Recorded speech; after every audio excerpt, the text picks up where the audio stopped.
Saya record. Ya, jadi Anda akan quiz 2 di tanggal 23. Nanti tanya info kidas, ya, waktunya tepatnya kapan, jam berapa maksudnya. Dan ujian 2 itu di tanggal 14 Mei 2022, dan 2 minggu kemudian adalah UAS UP, ujian perbaikan. Dan bahan quiz 2 adalah termodinamika sama KSP. Kemarin saya koreksi hasil Anda, agak mengecewakan ya, karena kayak asal-asalan menggambar kimia organiknya, gugusnya apa, ada satu gugus yang hilang itu nggak dinilai loh, dianggap 0. Jadi kalau kemarin Anda tulis misalnya COH, tapi ada metilnya kurang dari senyawa A menjadi senyawa B-nya, gugusnya benar, tapi ada satu metil yang kurang, ada cabang yang tidak dituliskan, bisa salah. Karena ya senyawanya aku jadi hilang satu C-nya gitu ya. Kemudian yang kedua mengenai elektrokimia, elektrolisis. Kemarin itu jawabannya apakah Na ada atau tidak? Jawabannya tidak ya. Kenapa? Karena kalau di dalam larutannya itu dicampur adalah ada NaCl dan MgCl, 2, kita lihat yang bereaksi. Kemarin kan saya tulis ada Na sama Mg ya. Kemudian ada padatannya masing-masing. Tapi kalau kita lihat yang lebih, kan karena SL-nya cuma 1, ya pasti yang bekerja di katoda ya pasti yang lebih positif kan. Potensialnya yang lebih, kita lihat yang lebih positif kalau nggak salah itu Mg ya. Ya, jadi itu jawabannya tidak dapat terbentuk ya. Jadinya saya ralat kemarin. Kemudian kalau itu dicampur, kalau itu dipisah masing-masing, misalnya elektrolisis NaCl, satunya elektrolisis MgCl2, ya Na sama Mg bisa terbentuk. Tapi kalau itu dalam satu wadah, ada NaCl, ada MgCl2, dan itu lelehan, lihat potensial yang lebih menghasilkan potensial lebih positif ya. Yang katodanya lebih positif, anodanya lebih negatif ya. Halo? Kemarin itu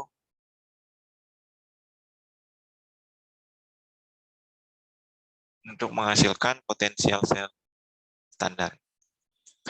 Itu dia. Kemarin dia rata-rata masih kurang bisa menuliskan setengah reaksi redoks. Rata-rata itu. Cl-nya di mana, Cl2-nya di mana gitu ya. Harusnya kan kalau oksidasi ya Cl2 menjadi C2Cl- menjadi Cl2 kan, tambah 2 elektron. Ya. Karena unsur bebas itu adalah 0 ya. Nanti kita bahas di hari Selasa. Karena kita fokus dulu bahan quiz ya. Oke, jadi tadi jawabannya adalah yang sukrosa. Berapa nilai delta H-nya? Ada di sini ada delta HF. Mesti tinggal tulis reaksinya. Hati-hati, dari reaksi ini ada koefisien. Salah koefisien, salah semua ya. Nah, di sini cari delta H reaksinya untuk 1 mol sukrosa. Ada yang dapat?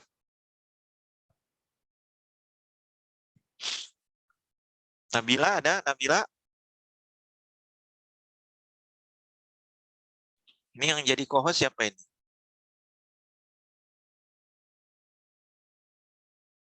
Satria ada? Ada, Pak. Ya.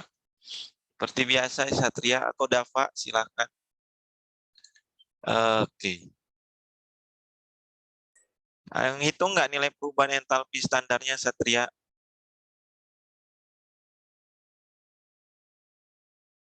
Nggak. Belum, Pak. Rafli? Ada Rafli?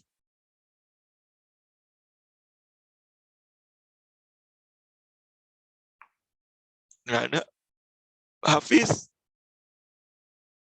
Nggak ada. Intan? Hadir, Pak. Ya, berapa delta H-nya? Masih ngitung, Pak. Intan?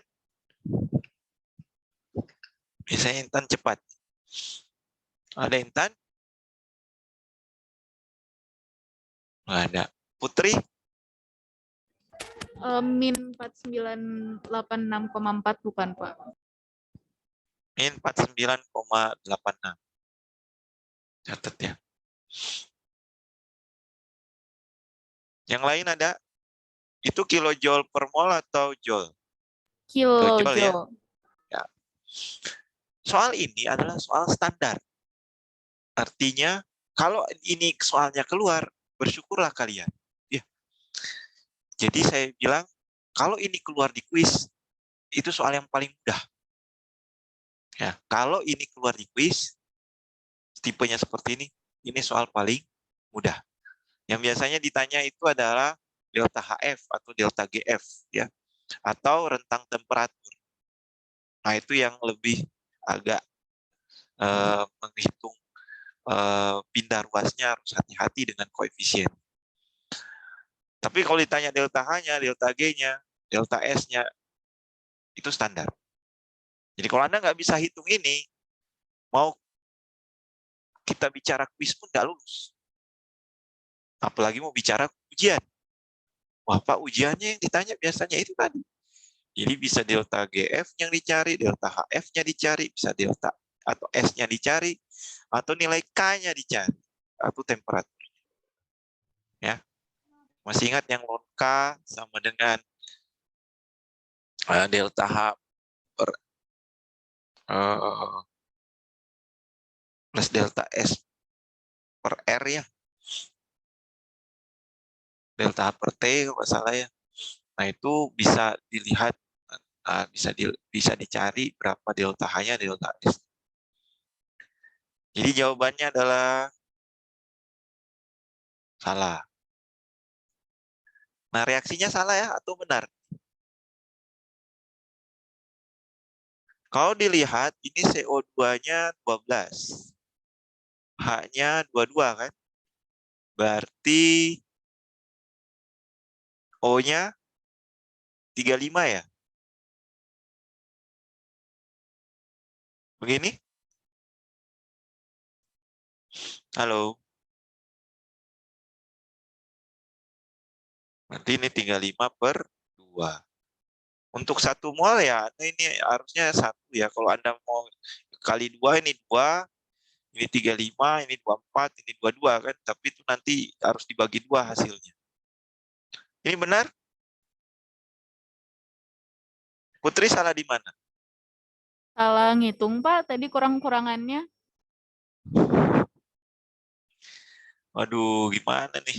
Ya. Coba sekarang delta G berapa?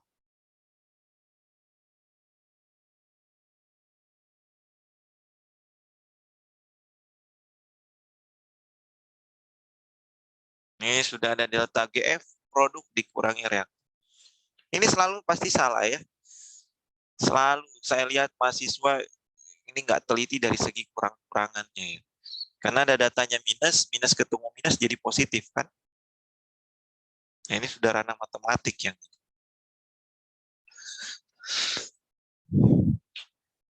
coba delta G-nya berapa? Marshall Gilang. Nggak ada. Sinta. Negatif 5.703,1 kan? Firly. 573,1.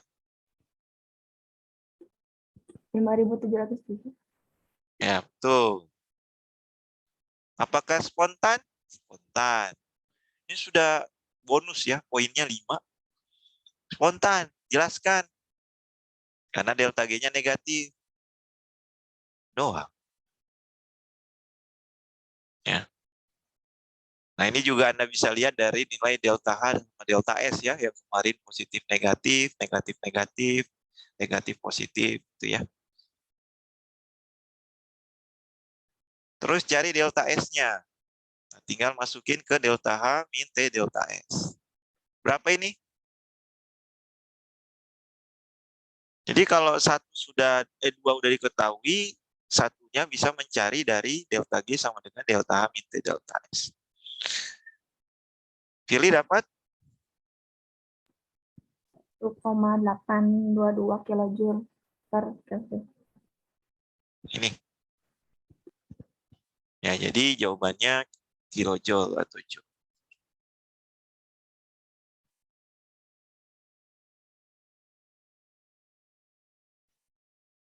Ya. Oke. Kalau Anda bisa ini, prinsipnya, konsepnya Anda paham. Jadi mau yang ditanya ini, mau yang ditanya T-nya, ya, mau ditanya K-nya, tetapan kesetimbangan misalnya. Yang jelas intinya adalah ini. Reaksinya Anda harus paham atau tidak. Ya. Terus jangan lupa energi ikat ya, kayak kemarin ya. Energi ikat itu ada energi ikatan, jumlah energi ikatan reaktan dikurangi energi ikatan produk ya untuk mencari delta H. Dari delta H Anda bisa cari, Anda dapatkan, bisa masukkan ke sini. Nanti bisa cari delta HF dari tiap spesies misalnya kalau ditanya. Mudah, mudah sekali. Kalau Anda paham. Dan ini standar.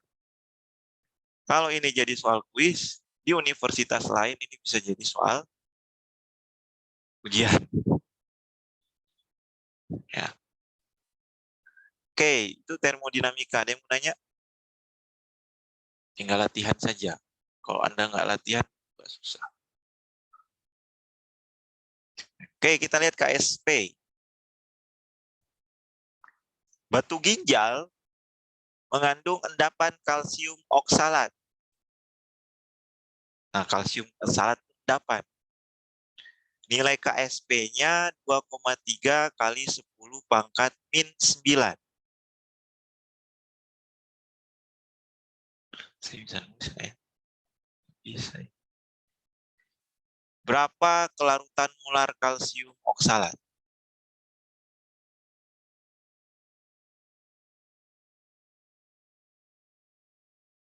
Bisa.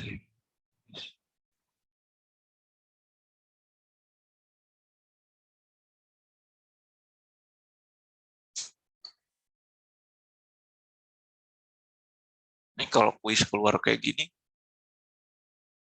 wah ini cuma 2. Karena kalau ada KSP, ada kelarutan, itu sudah pasti ya. Ini poinnya kecil. Yang poin besar jika kelarutannya tadi dalam molar, dirubah ke miligram. Misalnya. Miligram per liter, satuan-satuan konsentrasi lain. Ada yang dapat? Berapa? Sekalian yang di bawah ya. Massa kalsium oksalat yang dapat larut dalam 250 ml air. Jadi kalau sudah dapat molarnya, kemudian nanti rubah ke miligram dalam 250 ml air. Kan yang molar ini untuk 1 liter air kan, mol per 1 liter larutan. Nah sekarang untuk 250 ml berapa mol? Dari situ kamu dapat masanya kan, kali kali mR dari oksalat. Kalsium oksalat.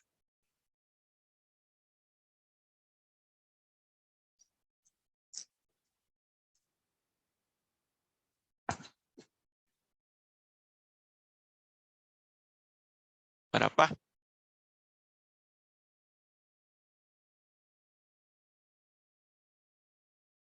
Larutan molarnya berapa?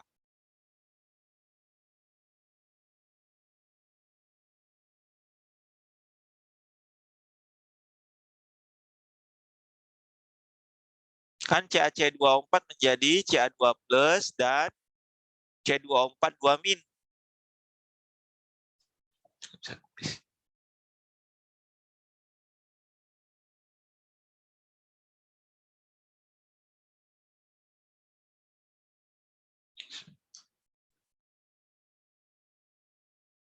Berapa? Ada yang bisa jawab? Tadi Firly ya. Catat nih. 4,796 kali 10 pangkat min 5 bukan, Pak? Yang mana? Yang A? Tulis Iya, di Pak, yang A. chat box. Tulis di chat box.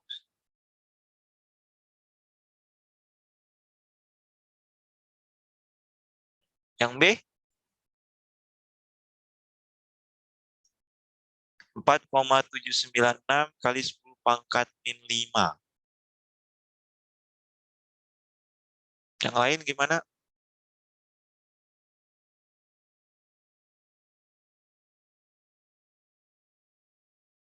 Kan S kuadrat aja ya.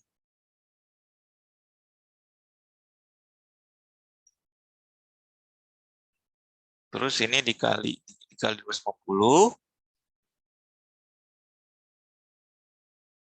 Halo. Yang B?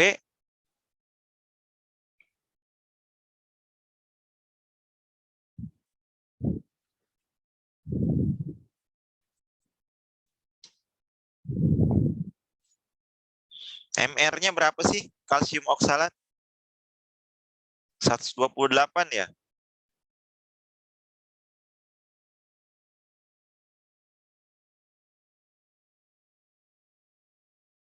Ya, jawabannya benar ya. Jadi 4,8 lah ya. Kali 10 pangkat min 5. Putri ya? Putri berapa yang B, Putri?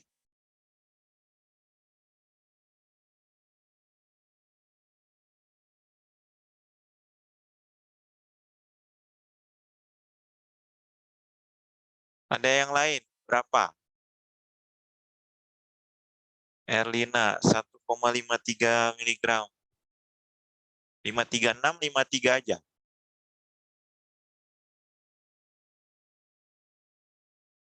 Ya, 535 lah ya. Oke, betul. Ini jawabannya ya. Jangan dulu. Ini dulu aja. Lanjut. Sudah dapat yang A, sudah dapat yang B. Anda sudah dapat 5 poin. Hitung kelarutan kalsium oksalat dalam gram per liter.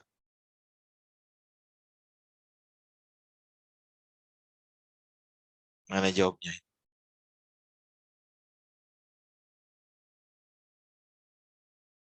Tadi Erlina benar ya. Yang A adalah 4,796 kali 5, yang B 1,53 miligram. Nah, sekarang mintanya kelarutannya dalam CaCl2. Nah, ini apa? Ion senama. Ada Ca2 plus ya. Jadi konsentrasi Ca2 plusnya sudah diketahui di inisial.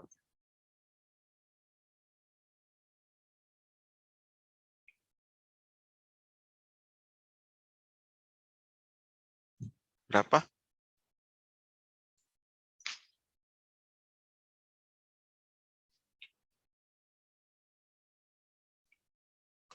Mudah sekali nih semuanya. Cuman rubah-rubah konsentrasi dari ini.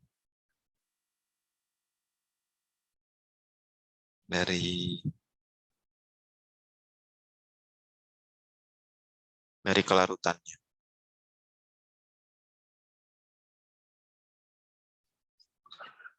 Berapa?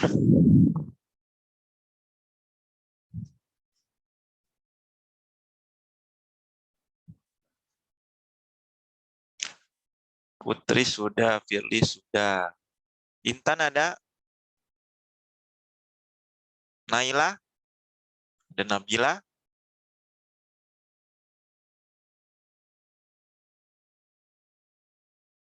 Safira? Paham nggak? Bisa diabaikan nggak itu? Bisa ya? Plus minus X-nya bisa diabaikan. Jadi buat ICE lagi. Ya, Erlina berapa jawabannya kalau gitu?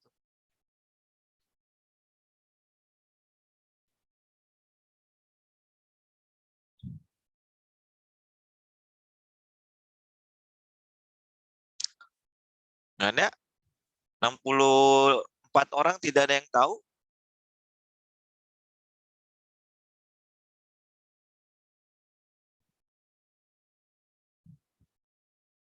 Satu, dua, saya 1 sampai 5 nggak dapat poin nih. 1, 2, 3, 4,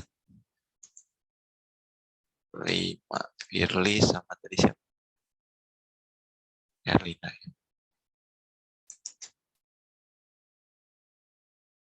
2,944 kali 10 min 4. Ini Erlina yang sudah siap listnya. Betul.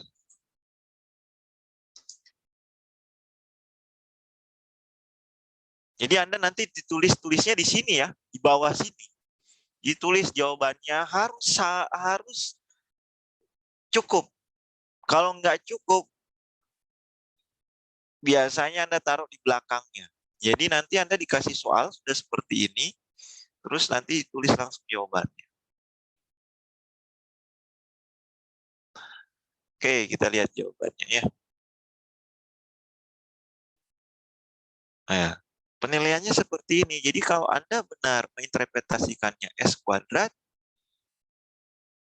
cuman poinnya 1. Anda cuman tulis rumus, nggak dapat poin. 0. Jangan samakan ini kayak di SMA ya. Di SMA nulis rumus dapat poin, ongkos nulis lah istilahnya. Di kampus, universitas, nggak ada. Tulis rumus 0.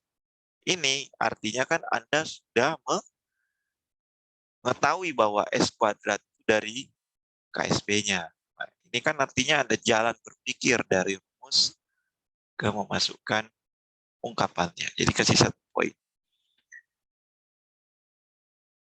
Nulis sampai sini nggak di akar.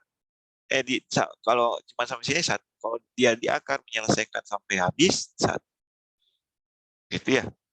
Seperti itu penilaiannya untuk kimia dasar nanti kalau masanya 1,5 itu terlepas dari ini saya membulatkan ya sebenarnya. Cuman di 4,79 tidak masalah dibenarkan. Jadi kalau luring itu kan kalau daring kan ada berapa angka di belakang koma ada galatnya ya. Nah, kalau kita juga ada galatnya, tapi jadi gini, kalau ujian luring yang daring, kalau daring yang koreksi kan tim teknis ya. Jadi tim teknis itu dia mengoreksi plus minusnya. Jadi kalau sistem tidak terbaca dan error, tim teknis akan lihat ulang. Kalau ujian luring, yang koreksi itu bukan saya, tapi dosen fakultas lain. Jadi yang koreksi ini dosen fakultas lain. Walaupun akan ada panduan ini 1 poin, 1 poin, gitu ya. Jadi di sini itu kalau di kimia ya budayanya untuk luring dosen yang mengoreksi adalah dosen fakultas lain. Jadi saya mungkin akan mengoreksi ujian 2 untuk dosen untuk FTI ya. Seperti itu. Hitung kelarutan kalsium oksalat dalam gram per liter. Dalam larutan CaCl2, nah ini kita tahu 0,01, ini 0,02 yang sama ion senamanya adalah Ca, masuk di sini ya. Kemudian 0,001 plus S. Seperti itu. Nah, di sini Anda dapat kelarutannya dalam molar, kemudian ubah ke gram per liter. Ada yang mau tanya dulu? Oke. Kemudian ada soal tambahan nih. Ini soal konsep. Air lemon punya pH 2, dapat melarutkan kalsium oksalat dalam batu ginjal. Jelaskan fenomena pelarutan ini. Jadi kalau kita minum air lemon, batu ginjalnya bisa larut. Karena dia bersifat asam. Ada yang mau jawab? Jelaskan fenomena ini.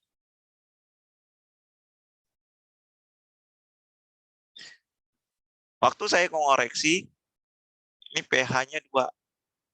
Oh, berarti pH jelaskan fenomena terlarutan ini dikaitkan dengan kesetimbangan kalsium oksalat. Ada yang jawab, kalau basah, dia nggak larut. Jadi jawabannya itu, jelaskan fenomena ini. Fenomenanya adalah kalau basah, kalau minum air basah, nggak akan larut. Ya kita kan mau menjelaskan fenomenanya apa? Dan kesetimbangan. Ada yang bisa jawab? Karena dapat mengikat kalsium bukan Pak? Hasna bisa mengikat kalsium. Salah. Dari kesetimbangannya aja. Kalau ada asam yang bisa bereaksi ini atau ini. Oksalat kan? Jadi asam oksalat. Jadi kalau ada H+ di sini, ini akan membentuk kesetimbangan baru menjadi asam oksalat. Sehingga apa yang terjadi? Oksalatnya ini akan berkurang. Kalau konsentrasi oksalatnya ini berkurang, kesetimbangan bergeser ke kanan. Ya. Jadi penambahan larutan asam akan bereaksi dengan ion oksalat menjadi asam oksalat dalam larutan. Sehingga kesetimbangan kelarutan akan bergeser. Jadi kalau ada fenomena-fenomena ini, jelaskanlah sesuai dengan pergeseran kesetimbangan. Ya, masih ingat kan? Konsentrasi dinaikkan, turunkan, tekanan dinaikkan. Kalau gas ya, kalau mau diturunkan, ada katalis, apalagi kemarin temperatur, kalau ada eksoterm, ada endoterm itu dari delta H-nya. Nah, kalau ditambahkan basa, ya itu juga akan larut sebenarnya. Karena kandungan Ca akan berkurang. Dia menjadi CaOH 2 kali. Akan larut, tapi nanti mengendap lagi menjadi CaOH 2 kali. Jadi sebenarnya kalau tambahin kalsium oksalat, mungkin jawabannya kalau ditambahkan basa, dia tidak mengendap menjadi dia akan mengendap, tapi dia tidak akan menghasilkan CaCO24, tapi dia menjadi senyawa basa yang tidak larut ya, yaitu CaOH 2 kali. Seperti itu. Jadi mainannya akan ada penambahan ion yang bisa bereaksi di kation atau anionnya. Jelas, Hasna? Berarti kalau jawab kayak tadi salah ya Pak?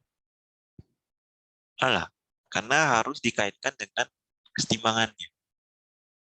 Tadi kamu jelaskan kesetimbangan? Kesetimbangan yang hubungannya ke pergeseran. Halo?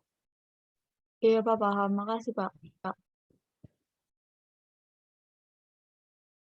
Sama kayak kemarin saya kasih contoh itu gigi ya. Gigi kenapa bisa keropos? Karena ada asam reaksi sama fluoride. Kalau kita tambahkan Pepsodent, ada fluoride-nya, dia akan mengeras kan gigi itu. Kesetimbangannya bergeser ke gusi ya, dalam gigi kandungan gusi dalam gigi. Seperti itu.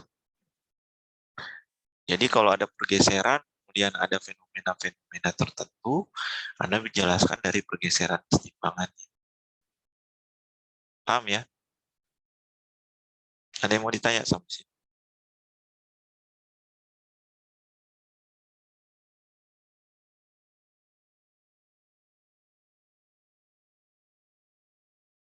Halo? Oke, saya akan kasih contoh halaman depan ujian.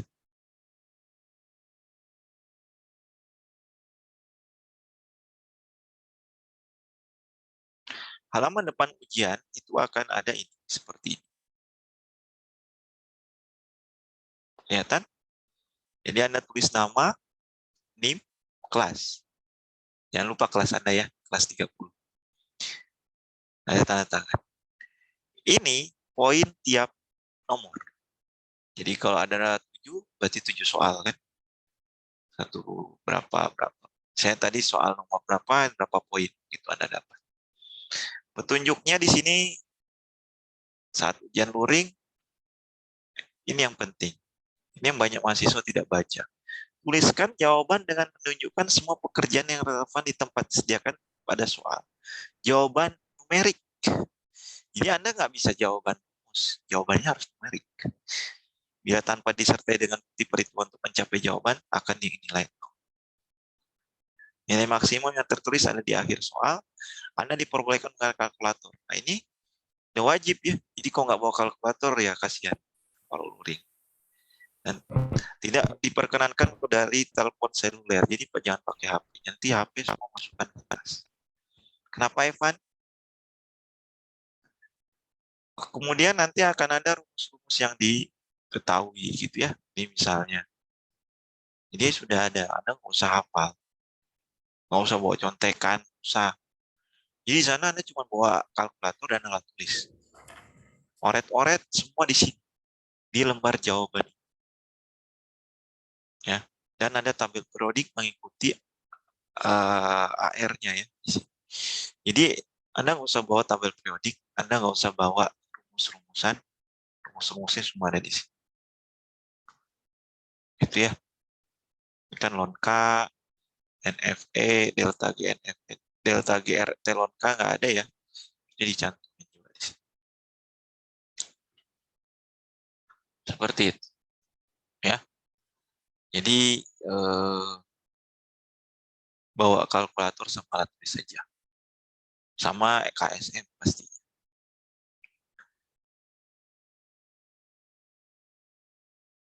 Oke, itu tadi terkait ini ya, latihan soal untuk kuis. Nanti saya akan kasih latihan soal lagi di Mteams. Cek aja nanti Mteams-nya mungkin di malam hari saya kasih. Jangan lupa absen sudah dibuka 2 kali ya.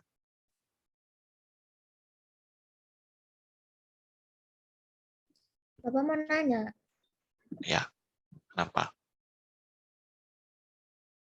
Apa Nabila? tapi aku tuh mau nanya yang tadi. Soal Yang yang tadi, mana? yang air lemon aku masih nggak ngerti. Air lemon ya. Bentar. Jawabannya ini ya.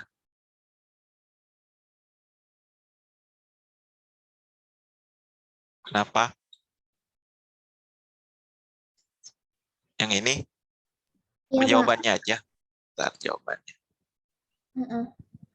Maksudnya, Bapak kan tadi ngejelasin, tapi aku tuh masih kurang ngeh gitu loh, Pak. Kenapa? Ya. Ya. Oke. Kesetimbangan CaC kalsium oksalat kayak gimana? Ini kan? Ya. Nah, di sini air lemon dapat melarutkan kalsium oksalat. Jadi dia bisa melarutkan kalsium oksalat diduga. Nah, fenomena ini jelaskan kenapa. Nah, kalau dari kesetimbangan kan, kalau konsentrasinya ditambah, dia bergeser yang kekurang kan ya. Kalau konsentrasinya kurang, berarti dia akan memberikan yang kurang kan, bergeser ke yang kurang juga. Buat jadi kesetimbangan. Jadi kalau kita lihat di sini, ada tambahkan H+, H+-nya akan bereaksi dengan oksalat, ion oksalat dari kalsium oksalat. Sehingga dia akan kalsium oksalatnya ini akan berkurang kan karena dipakai dia sama H+ menjadi H2C2. Ya. Kalau dia berkurang berarti otomatis pergeserannya ke kanan. Beda halnya kalau saya tambahkan C2O4. Misalnya saya tambahkan NaC2O4 natrium oksalat. Berarti kan ada ion oksalat di sini. Saat dia ditambah akan bergeser ke mana, Nabila? Intinya ke yang kurang. Ke kanan ya, Pak. Ke kiri sini. Jadi kalau saya tambahkan NaC2O4, berarti kan ada ion C2O4, 2-. Tambahkan, dia akan bergeser ke kiri. Kalau saya tambahkan basa, OH-, mana yang bisa bereaksi OH-? Kation kan? Kalau tadi ada H+, berarti yang akan bereaksi adalah anion kan? Kalau OH- bisa bereaksi nggak dengan Ca? Bisa. Kalau nggak bisa ya berarti dia melayang-layang aja, tidak bisa. Dia jadi spektator kan. Kalau OH- dengan Ca2+, bisa bereaksi dengan CaOH 2 kali? Bisa. Sehingga dia ini berkurang kan. Cuman Ca2+ itu adalah mengendap. CaOH2-, CaOH 2 kali itu mengendap kan. Jadi dia bisa bertambah endapannya, tapi bukan endapan kalsium oksalat, tapi kalsium hidroksida. Tapi bergesernya juga akan ke kanan, cuman dia tidak larut karena dia menghasilkan spesi atau senyawa yang tidak larut. Senyawa baru yang tidak larut yaitu kalsium kalsium hidroksida. Nabila ngerti? Mau ditanya nggak? Masih belum ngerti yang mana? Makasih, Pak. Ya, jadi intinya di sini ya. Oke, lagi. Kita cukupkan dulu. Kita masuk ke biomolekul sedikit. Kita selesaikan materinya hari ini. Di Selasa, kita akan latihan soal ujian. Udah kelihatan slide-nya? Ada yang mau ditanya? Jadi, oh iya, kimia organik yang di semester ini itu agak berbeda dengan tahun lalu. Jadi kalau Anda latihan dengan Cempro atau dengan latihan-latihan tahun lalu, kimia organik itu ada biomolekulnya ya. Maksudnya ada yang protein, karbohidrat diulik-ulik lagi. Maksudnya kayak misalnya ada translasi, ada transkripsi kalau di DNA, kalau karboksilat ada aminosa, pektin segala macam dibahas. Kalau di sini lebih banyaknya ke struktur saja. Walaupun ada, tapi dibahasnya hanya kaitannya terhadap strukturnya. Jadi bukan ke biologinya. Ya. Jadi bukan ke biologisnya, jadi bukan fungsi-fungsi biologisnya, tapi lebih ke strukturnya. Ya.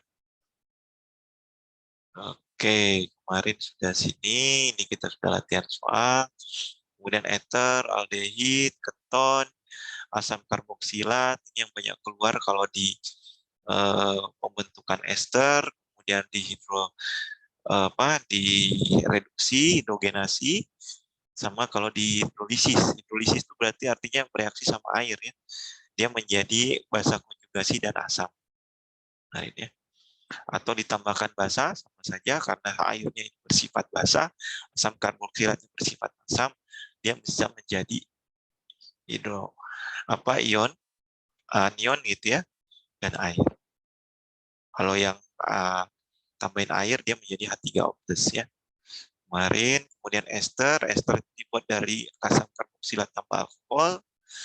Kita sebut namanya reaksi esterifikasi. Kalau pemutusan ikatan ester kita sebut sebagai saponifikasi, pembentukan sabun ya. Kemudian amina ini adalah reaksi basa. Senyawa basa bereaksi dengan air ya.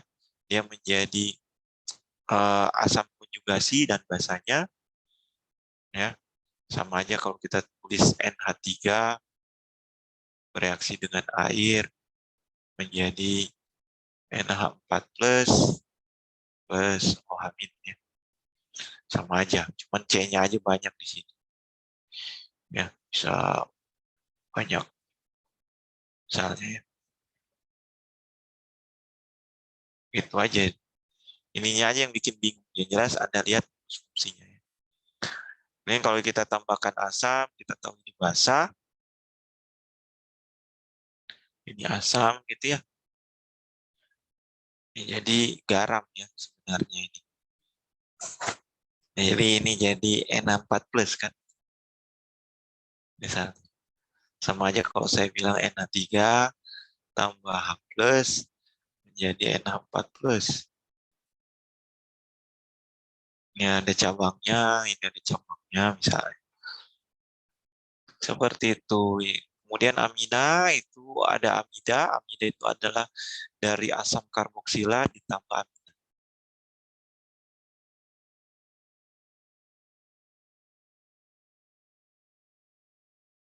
Jadi amida ya. Dan air. Namanya pentanamida. Ini kemarin sudah, kemudian polimer ala, polimer sintesis. Ya, ada kemarin saya bilang ada polimer adisi, ada polimer kondensasi. Kalau adisi itu ditambahkan senyawa tertentu, gugus tertentu sehingga dia menjadi polimer ya, bisa jadi kopolimer. Kalau kondensasi dia menghasilkan air. Contohnya misalnya pembentukan asam amino. Asam amino tambah ada 2 asam amino bergabung, nah itu membentuk polimer. Protein ini polimer kondensasi. Contohnya. Nah, polimer itu ada monomer, ada polimer yang gugusnya monomernya hanya 1, dan ini ada jumlah unit ulangnya berapa. Ya, kemudian ada copolimer yang dimana tersusun dari 2 unit ulang. Jadi ada 2 monomer. Oke. Dan sifat fisik polimer ada yang bercabang atau kita sebut dia tidak teratur ya, kerapatannya rendah, kita sebut amorf. Ada namanya polimer dengan kerapatan tinggi, kita sebut namanya kristalin. Nah, bagaimana caranya membentuk dia lebih rapat? Biasanya kita tambahkan ada namanya cross linker ya. Cross linking atau close. Jadi dia membentuk ikatan silang antara polimer satu dengan yang lain berdasarkan interaksi lemah. Tahu kan interaksi lemah? Ada hidrogen, ada London, ada ion dipol, dan dipol-dipol gitu. Nah, itulah yang membuat ikatan dari polimer itu lebih rapat dibandingkan yang ini. Contoh yang sederhana, kalau Anda makan berserat, itu kan ada polimer alam. Nah, kalau seratnya dia teratur, rapat, itu pasti dia polimer dengan kerapatan tinggi. Kalau dia seratnya acak-acakan, cabang, dan mudah terurai, itu disebut amor. Ya. Kemudian karbohidrat ini tersusun dari unit monosakarida, seperti glukosa, dia dihubungkan glukosa monosakarida ya. Jadi monomernya adalah monosakarida. Jadi kalau dia dihubungkan dengan monosakarida yang satu, dia membentuk ikatan glikosida. Atau kalau ada bahasa yang awamnya adalah glikosidik. Ya. Nah, glukosa ini monosakarida ini bisa dibentuk dari rantai cincin, bentuk cincin segi 6 atau segi 5. Cuman kalau misalnya dia diputus, ini bisa membentuk rantai lurus. Seperti ini. Ini saya buat lebih kecil lagi. Dan dia menghasilkan gugus aldehid. Ini seperti ulang. Ini H, OH, ya kan? Kemudian ini jadi OH, ini H, kemudian ini ada OH, ini H. Penempatan OH kalau dia di bawah dan dia berasal dari sisi pengikatan, nah ini yang kita sebut alfa. Kalau OH-nya di atas, saat dia diputuskannya ya, diputusnya di ujungnya, di gugus fungsi paling ujung, sisi pengikatannya, kalau OH-nya di bawah, di atas, ini namanya beta. Jadi itu tergantung alfa atau beta dilihat dari posisi OH-nya. Ini beta, ini alfa. Oke, kita masuk lagi ke sini. Ini cincin, ini 1, ini 2, ini 3, ini 4. Ada 5 ya. Ada berapa atom C sih? 1, 2, 3, 4, 5, 6. Jadi di sini ada C lagi. Ya. Biasanya H sama OH-nya selang-seling. Seperti ini. Kemudian ada CH2OH. Gitu ya. Jadi ini kalau dibuat rantai lurus seperti ini. C1, 2, 3, 4, 5, 6. Seperti itu. Dan biasanya kalau soal di karbohidrat itu ada 2 ya, biasanya yang ditanya. Yang pertama adalah monomernya apa? Sakarida. Kemudian gugus utamanya di sini kan ada aldehid ya. Gugus sisi pemutusannya di sini. Ya. Kan dia mengikat dari cincin 1 ke cincin 5 kan. Ya, cincin 1, cincin 5 dari OH-nya baru dia berikatan. Putus ya. Menghasilkan ini. Jadi kalau dia membentuk siklik, ini sama ini bereaksi kan. Nah, itu pertanyaan pertama adalah gugus apa yang melihat. Ini gugus aldehid ya, gugus utamanya. Ini tadi beta ya, ini alfa. Kemudian yang kedua, ada nggak atom C yang chiral? Masih ingat nggak chiral? Atom C yang mengikat lebih dari satu atom yang berbeda. Mengikat lebih dari satu atom yang berbeda. Atom C yang chiral. C yang pertama chiral nggak? Kurang 1 ya? Enggak. Jadi yang 1 ini enggak. Tahu nggak chiral kemarin kan? C-nya dia mengikat 4 atom yang berbeda kan? Atau 4 senyawa yang berbeda. Nah, kalau C nomor 2 chiral nggak?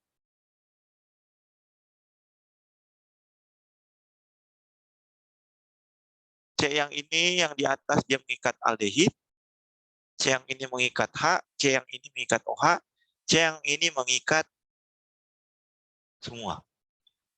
Chiral ya.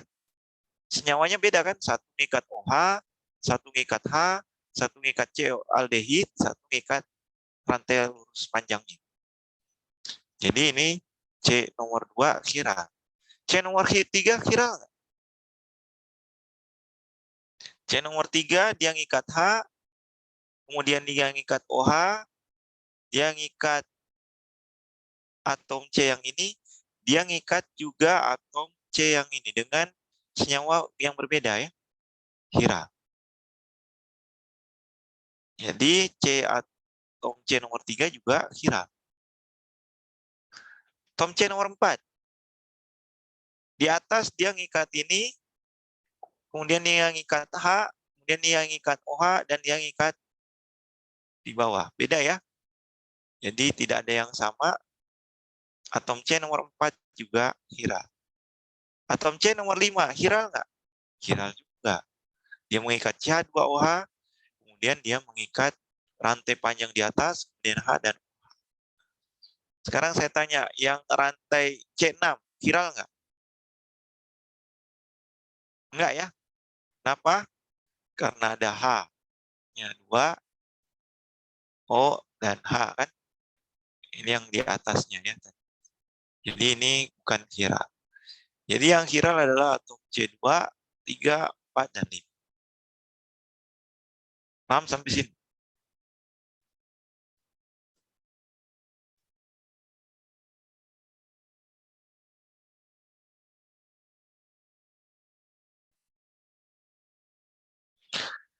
Nah, sekarang kita sudah tahu monosakarida.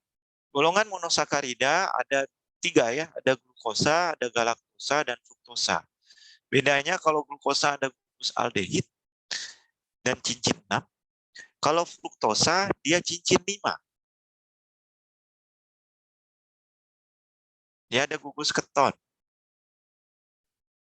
Kalau galaktosa cincin 6. Jadi ini cincin 6,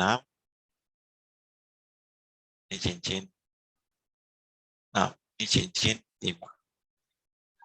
Tapi pasti dikasih tahu cincin 6, cincin 5-nya ya.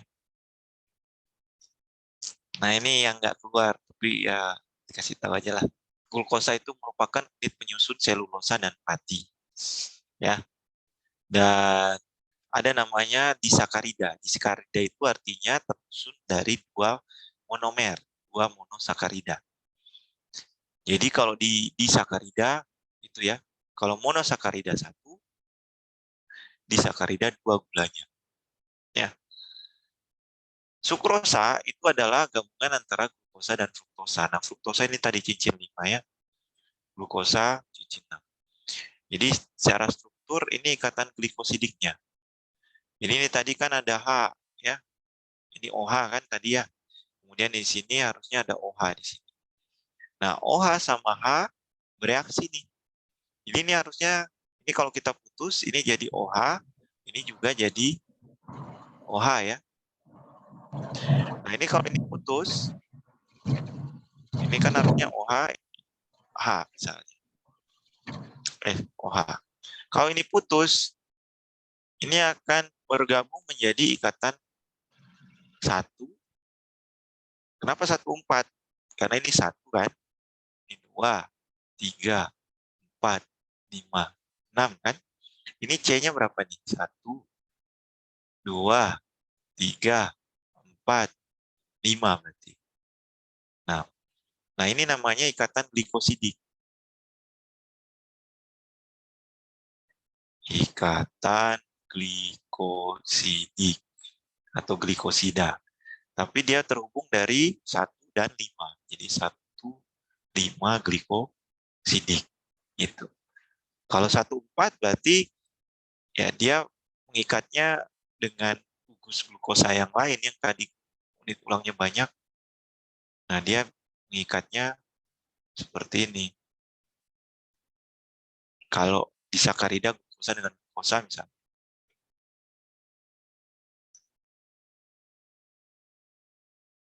Seperti itu ya. OH. Jadi ininya yang akan berikatan O dengan O-nya gitu ya. Nah, ini 1, 4 misalnya glikosida. Maksudnya itu karena dia terhubung pada nomor 1 dan nomor 4. Maksudnya gitu. Kalau ini terhubung dari nomor 1 dan nomor 5. Nah, glukosa dan fruktosa itu menghasilkan sukrosa. Sukrosa itu disakarida gabungan glukosa dan fruktosa. Nah, ini yang penting. Glukosa kalau di disakarida, kalau dihidrolisis dia akan jadi monomernya, monosakarida. Jadi misalnya tadi glukosa dengan glikosidik dengan apa? Fruktosa ya. Kalau kita cairkan ya, kita hidrolisis, kita tambahkan air itu namanya hidrolisis ya. Kalau kita tambahkan air, dia akan menjadi monomernya. Jadi glukosa dan fruktosa. Seperti itu. Jadi reaksi karbohidrat dilakukan dalam air, dia jadi monomer-monomernya. Itu aja. Kemudian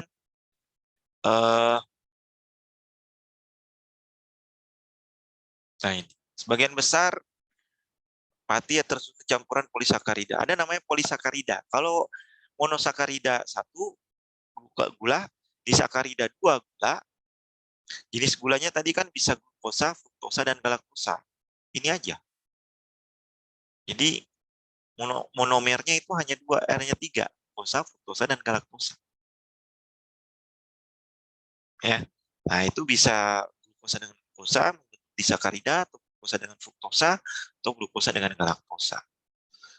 Nah, kalau dia berulangnya banyak, kita sebut polisakarida. Nah, contohnya pati yang dalam ragi atau aminopektin misalnya. Dengan unit ulang yang banyak. Ada juga selulosa. Kalau selulosa itu dari glukosa sama dengan mencerna selulosa. Jadi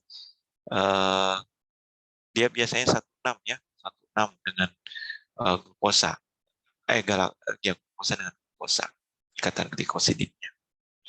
Itu saja yang kalian perlu kita pahami terkait karbohidrat. Jadi dari pencerminannya, kiralnya, sama yang kedua adalah tadi gabungannya ya, disakarida sama kelarutannya dalam air. Dia menjadi monomer-monomernya. Kemudian ada lipid, lemak, senyawa alam yang tidak larut dalam air. Dia larut dalam pelarut non-polar. Non-polar berarti hidrokarbon, alkana gitu ya, atau alkana. Contoh-contoh lipid ada hormon. Hormon itu ada banyak, itu termasuk lipid, testosteron atau estradiol misalnya, kolesterol gitu ya. Bedanya lemak sama minyak apa? Kalau minyak itu masih termasuk lemak tak jenuh, masih ada ikatan rangka. Udah lemak atau lipid itu sudah jenuh ya. Nah, di sini ada namanya trigliserida. Nah, gliserida, kenapa namanya trigliserida? Karena ada 3 asam lemak digabung jadi 1. Jadi ini harusnya ada asam lemak, ada asam lemak, ada asam lemak. Dia gabung menjadi tri. Jadi asam lemak itu kita sebut gliserida. Pengetahuan ya. Asam lemak itu kita sebut gliserida. Jadi kalau ada 3, berarti ada trigliserida. Itu ya. Jadi bisa asam lemaknya beda-beda. Ini asam oleat, asam stearat, asam linoleat. Kalau dia digabung menjadi trigliserida. Jadi kalau 1 asam lemak kita sebut gliserida. Kalau 3 asam lemak trigliserida. Ada 4 tetragliserida. Gitu ya. Nah, kalau pemutusan ini ikatannya ikatan ester semua ya. Saponifikasi atau trigliserida dengan basa menghasilkan garam, asam lemak, dan gliserol. Jadi kalau dia diputuskan menjadi asam gliserol dan asam garam lemaknya ya. Nah, garam asam lemaknya inilah yang sabun kita sebutnya. Sabun. Makanya kalau garamnya ini banyak, berarti jumlah sabunnya banyak. Nah, yang biasanya kita harus hilangkan adalah gliserol karena ini adalah kandungan alkohol. Jadi sebenarnya kalau kamu makan sabun ya makan garam, lemak ya, dan ada alkoholnya. Biasanya alkoholnya ini kita cuci, kita saring, nanti dapat atau kita uapkan, nanti kita dapat garamnya saja. Itulah sabun. Jadi biasanya sabun yang mengandung alkohol itu tidak boleh ada. Ya karena kalau produk yang mengandung alkohol kan kalau dari sertifikasi kehalalan tidak boleh dipakai ya. Contohnya misalnya seperti itu. Kemudian protein. Protein kita sebut sebagai polipeptida. Polipeptida atau protein monomernya adalah asam amino. Ya. Nah, di sini protein itu terdiri dari berbagai macam asam amino. Dihubungkannya dari ikatan peptida. Kita tahu tadi amina dan karboksilat.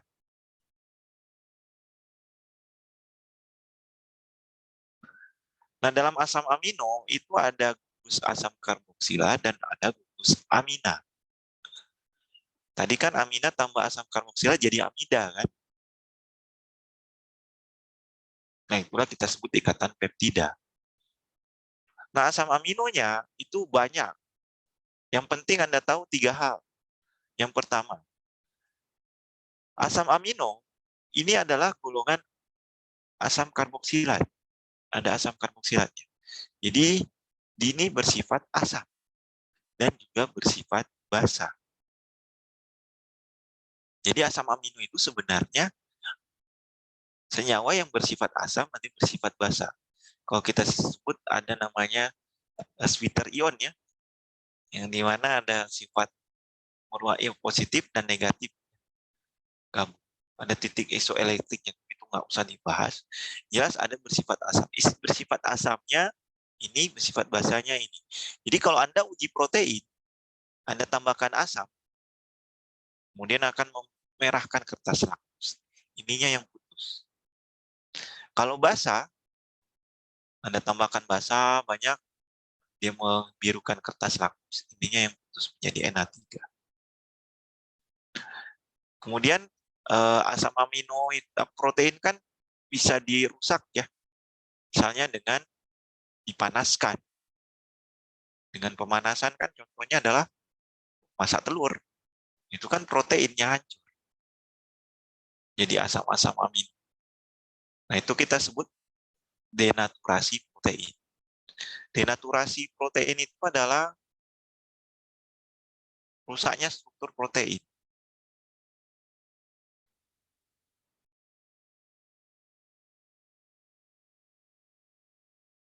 Akibat pemanasan. Akibat apalagi penambahan asam basa atau pH ekstrim ya. Yang tadi saya bilang bisa ditambahkan asam atau tambahkan basa, nanti akan memerahkan atau membirukan kertas lakmus. Pemanasan pasti rusak strukturnya, terus penambahan logam. Kalau penambahan logam ini dia membentuk kompleks kan? Kan ini donor, ini donor. Ini bisa menjadi kompleks. Terus dia, misalnya ada atom logam Cu, ion logam Cu. Dia akan membentuk kompleks. Karena ini sebagai donor elektron. Basa Lewis. Ini asam Lewis. Sehingga dia akan rusak. Membentuk kompleks.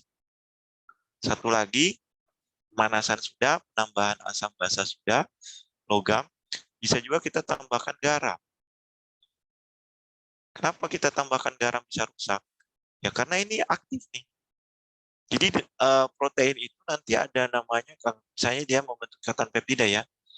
Ini jadinya kita sebut dipeptida. Bukan dipeptida.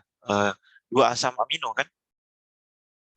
Karena dua asam amino, ya dipeptida namanya. Ada dua asam amino. Nah, satu ikatan peptida.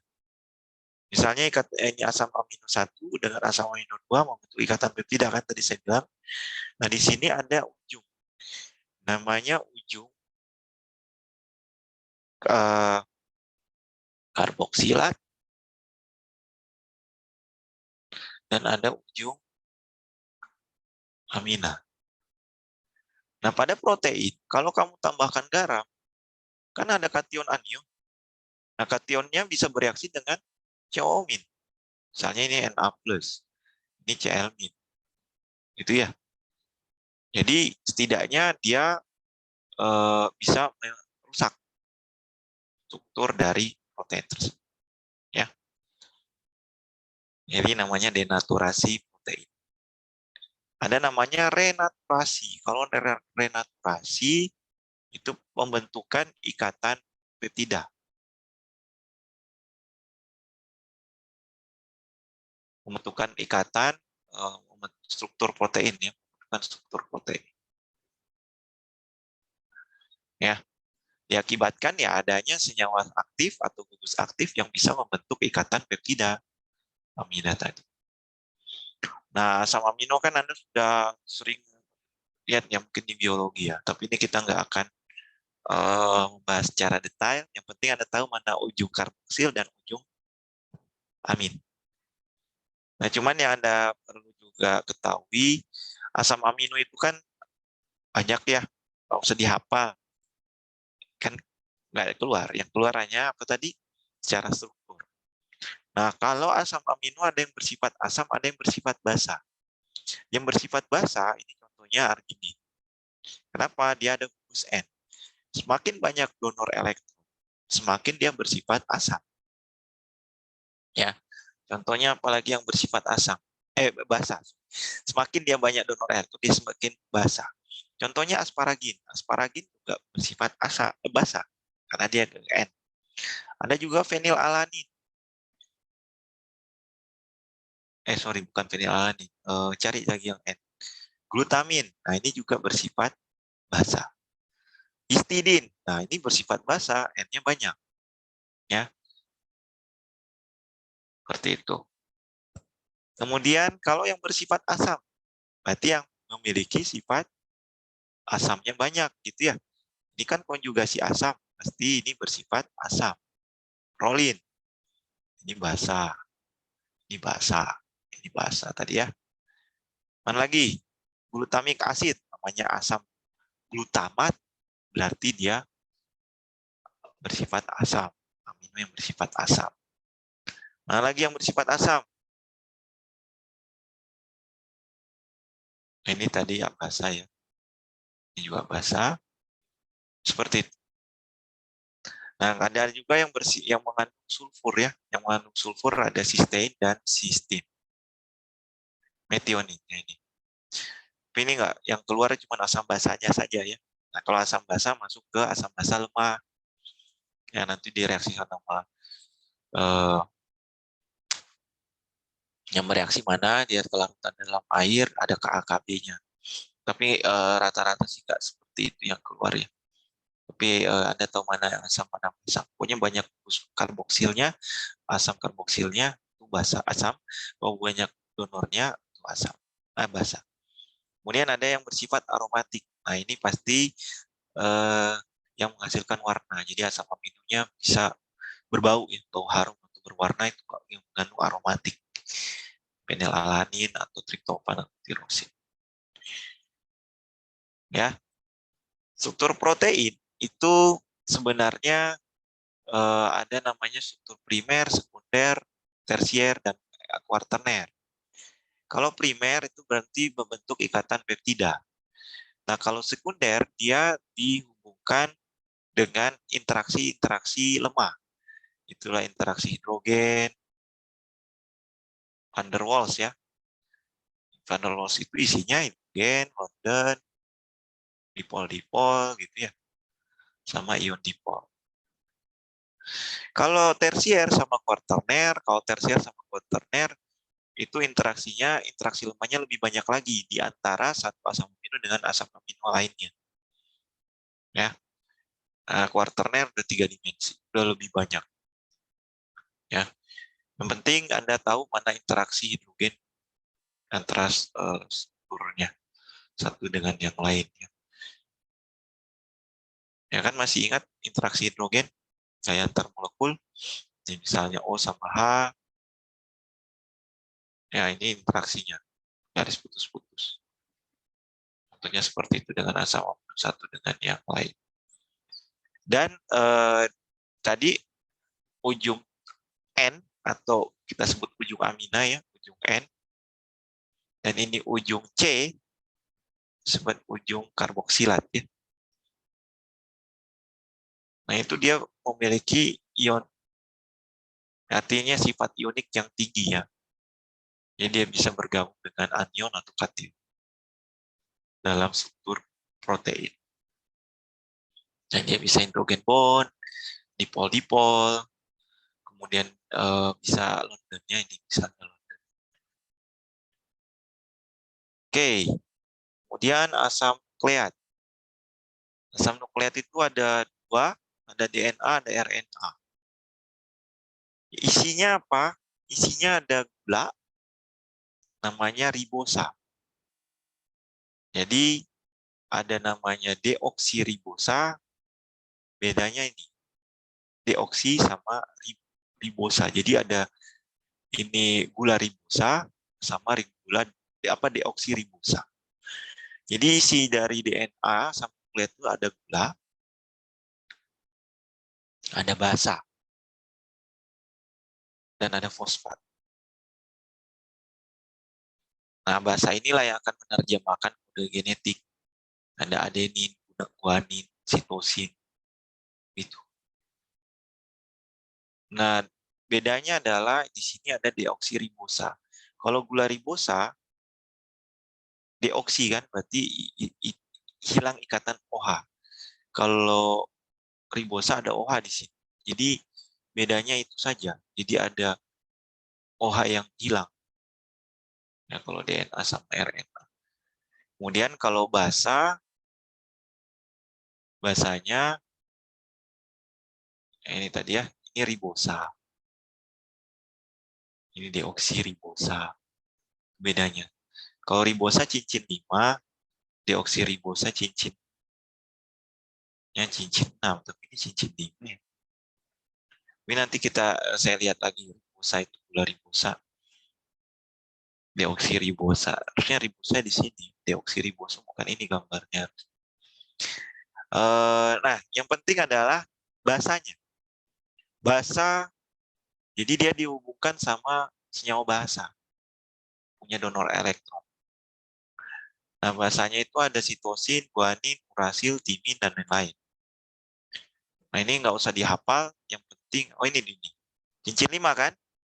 Ini bedanya, sorry. Jadi ribosa itu ini. Nah, deoksi itu hilangnya ini. Cincin 5 semua. Jadi tadi bukan cincin 6 ya. Jadi deoksi itu hilang OH-nya. Sama-sama cincin 5.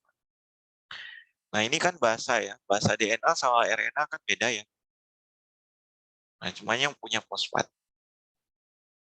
Nah, yang Anda harus tahu adalah ikatan hidrogennya. Jadi kemarin itu ada soal, ada basa-basa dari DNA. Gambarkan ikatan hidrogen yang mungkin. Kita tahu kan hidrogen itu N dengan F, O sama N kan. Gabung sama H. Gitu ya. Jadi Anda suruh gambarkan interaksi hidrogennya. Nah ini. Jadi nanti di sini misalnya ada DNA, kemudian ada basa-basanya. Basa-basa inilah yang akan merefleksikan, mereplikasikan A jadi T, C jadi G gitu ya, kalau di biologi. Replikasikan kode genetik. Jadi nanti ini nggak akan dibahas terkait A jadi T, C jadi G-nya, tapi yang dari strukturnya. Anda tahu bagaimana interaksi hidrogen bisa menerjemahkan DNA, misalnya timin menjadi urasil gitu ya. Ya, seperti itu. Selesai. Biomolekul. Ada yang mau tanya sampai sini? Ini materi sampai situ ya. Jadi biomolekul selesai. Materi semester ini selesai. Ada yang mau nanya? Nggak ada, absen 2 kali ya. Jadi itu yang Anda pelajari, videonya sudah saya berikan. Rekaman hari ini juga saya akan berikan di ya setelah. Tinggal soal-soal ya. Halo. Oke, kita lihat coba contoh soal ujian KIDAS 2A tahun 2019. Coba lihat ada nggak ya.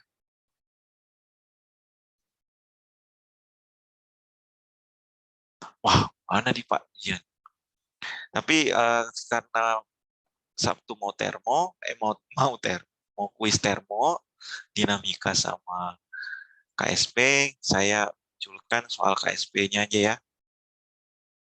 Halo, ini masih dengar nggak? Ya, Pak. Ya, sebentar. KSP. Apa-apa kan saya kasih soal ujian padahal mau kuis. Ya, kuis pasti lebih sedikit ya soalnya. Biar rendah kualitasnya. Oh ya, nanti setiap lembar Anda harus tulis nama dan NIM-nya. Nanti, kalau algebrik. Oke, contoh ini. Data KSP. Ada AGCL, ada AGBR, ada AGI. 5,8, 5,4, 8,5. Seorang mahasiswa melakukan serangkaian percobaan terkait pengendapan perak dengan warna endapan yang berbeda-beda. Sudah kelihatan soalnya? Halo? Kelihatan, Pak. Pada percobaan pertama, 25 ml larutan NaCl dicampur dengan perak nitrat. Terbentuk endapan berwarna putih. Kira-kira yang mana putih? Bisa AgCl, AgBr, atau AgI. Harusnya AgCl ya. Namanya Ag ditambah Cl. NaCl pasti jadi AgCl kan? Kemudian dialiri gas Na3. Endapan putih tersebut terlarut kembali. Berarti tadi AgCl kesetimbangannya menjadi Ag plus dan Cl min kan? Kalau dikasih Na3, Na3-nya akan bereaksi dengan Cl kan jadi Na4Cl. Pasti dia akan bergeser ke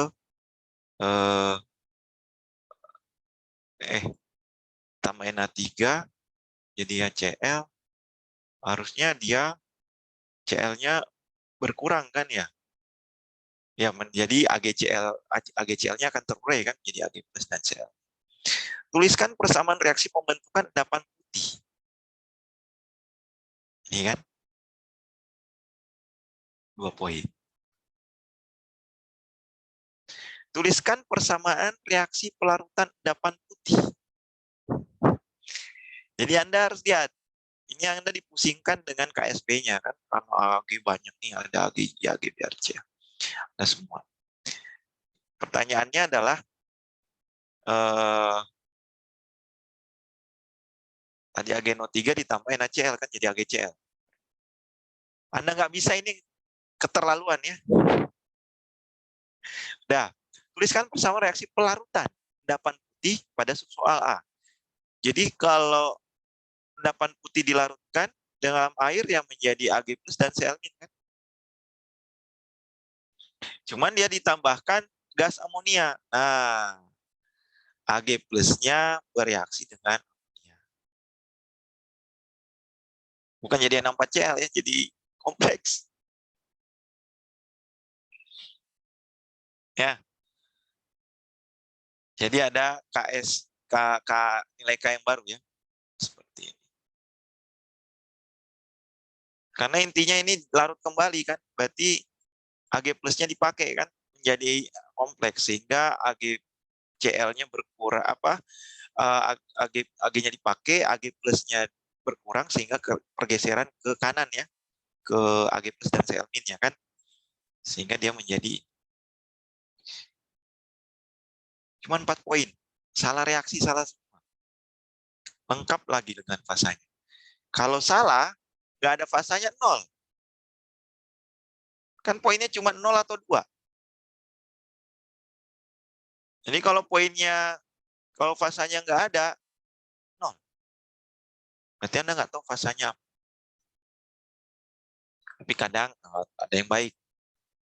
Oh jadi 1. Kasih 1. Jadi nggak poinnya maksimal. Selanjutnya, nah ini baru hitungan. Ke dalam larutan ditambahkan larutan kalium bromida. Berarti dari AgNa3 ini ditambahin KBr. Berarti jadi AgBr dong. Warna kuning pucat, AgBr. Jadi kamu harus tahu akhirnya apa. Oh ini ion. Kemudian jadi tambahin Br jadi AgBr kan. Maksud itu menambahkan padatan natrium tiosulfat sehingga endapan kuning pucat tersebut larut kembali. Artinya apa kalau jadi AgBr tambahin NaS2O3? Ini tadi kan jadi AgBr kan tadi ya. AgBr ditambahin Na2S2O3 jadi, nah ini yang jarang orang tulis. S2O3 kan 2 min. Na2S2O3, oh Na2-nya ini. Nah ini kadang mahasiswa yang banyak salah. Kalau ini kadang benar ya. Karena ini pas ditambahin Na2S2O3 bingung nih. AgS2O3 kan kebanyakan tulisnya. Padahal ini jadi senyawa kompleks. Jadi Anda itu tidak diarahkan untuk menghasilkan senyawa garam yang larut. Tapi senyawa kompleks yang larut untuk KSP. Gitu ya. Jadi bukan senyawa garam. Kalau ini kan senyawa garam tapi tidak larut kan. Dan tadi AgCl terus ini AgBr. Tapi pas yang kedua, Anda membentuk kompleks, kemudian ini membentuk kompleks juga. Jadi polanya akan membentuk kompleks lagi. Gitu. Ya Allah, senyawa. Pertanyaannya dari tadi, reaksi doang ya. Nggak ada yang dihitung. Nanti lebih bagus soal yang ya sebelumnya tadi. Hitung, nah hitung massa minimum padatan natrium tiosulfat dalam gram yang harus ditambahkan untuk melarutkan endapan kuning pucat. Saya yakin mahasiswa yang menulis ini sebanyak yang salah reaksinya. Gimana yang D gitu ya. Nah yang D, ICE kan. Jadi Anda cari Ag+, tadi berapa Ag-nya? 0,1 molar ya. 0,1 molar dari mana tadi? Yang awalnya ini. Jadi Anda harus lihat dari sini. Karena Ag plusnya tadi 0,1 molar. Kemudian kali 25 mili, kenapa kali 25 mili? Karena dipakainya 25 mili awalnya kan. Anda dapat molnya. Nah, saat ditambahkan 100 mili, berarti volume totalnya jadi 100 mili. Hingga volume larutan mencapai 100 mili kan, berarti dia ditambahkan lagi 75 mili kan, artinya totalnya 100 mili. Jadi Anda harus baca baik-baik soal sebelumnya. Jadi tadi kan 0,1 molar AgNO3, 25 mili. Kemudian ditambahkan KBr hingga volume totalnya 100 mili. Berarti volume total semua larutannya 100 mili. Karena yang lainnya tambahkan padatan saja. Jadi Anda tahu konsentrasi Ag plus berapa, Br min 0,05 molar, ya. Kemudian 50 mili. 50 mili dari mana? Ayo, dari mana? Sebelumnya ada nggak penambahan? Ada 25 mili ya. Ditambahkan lalu hingga capai. Karena awalnya kan 25 ya. Nah ini yang bingung. Nah ini 25 NaCl. Kemudian 25 mili Ag kan. Nah KBr-nya itu dari Br min-nya 0,05 molar. Terus dari kemudian 100 mili. Jadi awalnya larutan itu kan 50 mili. Kan ada 25 NaCl dan 25 AgNO3 kan. Berarti volume totalnya awalnya itu 50. Betul nggak? Kan awalnya 25 ditambah 25. 50 kan? Dalam gelas kimia itu. Kemudian ditambahkan KBr sampai 100 mili. Berarti sisanya berapa? 50 kan? Berarti dikali 50 dibagi 100. Itulah konsentrasi. Karena volume totalnya saat tercampur ada 100 mili. Ini saya yakin mahasiswa salah-salah. Dari soal semua dijelaskan. Kemudian Anda masukkan ke sini 0,025, 0,025, ini 0,025, ini nggak ada ya, ini 0,05. Kan yang mau ditanya adalah berapa massa minimum. Jadi berapa yang harus ditambahkan ya, berarti berapa yang mula-mulanya kan. Nah di sini Anda dapat K-nya sekian, KSP kali Kvom-nya, Kvom dari S23, dan KSP dari AgBr. Ya, Anda dapat K-nya, kemudian dapat X-nya. X-nya di sini adalah ininya ya, kelarutannya ya. Jadi Anda dapat kelarutannya, kemudian nanti dikali 0,1. Apa ini 0,1? Volumenya kan? Volume totalnya kan tadi kan 100 mili atau 0,1 liter. Dari situ kamu dapat mol dari S23, kemudian kamu kali MR-nya Na2SO3. Jangan S23 2- saja ya, tapi Na2SO3 karena ditambahkan Na2SO3. Jadi MR-nya adalah Na2SO3. Jadi sesuaikan MR dari soal. kemudian kamu dapat 0,892 gram. Seperti itu. Cukup rumit. Namanya juga ujian, tapi Anda harus tahu berapa volume totalnya. Jadi sasaran soal ini adalah Anda harus tahu ininya. Awalnya itu bikin apa sih? Terusnya menjadi apa? Runutannya Anda harus tulis dulu. Baru Anda bisa tahu berapa volumenya dan volume totalnya. Ya. Nah, ini paling langkah terakhir masih suruh menambahkan larutan kalium iodida. Ternyata terbentuk endapan warna kuning. Ya berarti kalau AgI ini tambah KI kan jadi AgI ya. Cuman segini soalnya. Ya Allah, soalnya cuma reaksi-reaksi. Hitungnya cuma di sini ya. Ini soal ujian 2019. Ada yang mau nanya? Paham ya? Mau di screenshot dulu? Silakan. Atau ada di Cempo.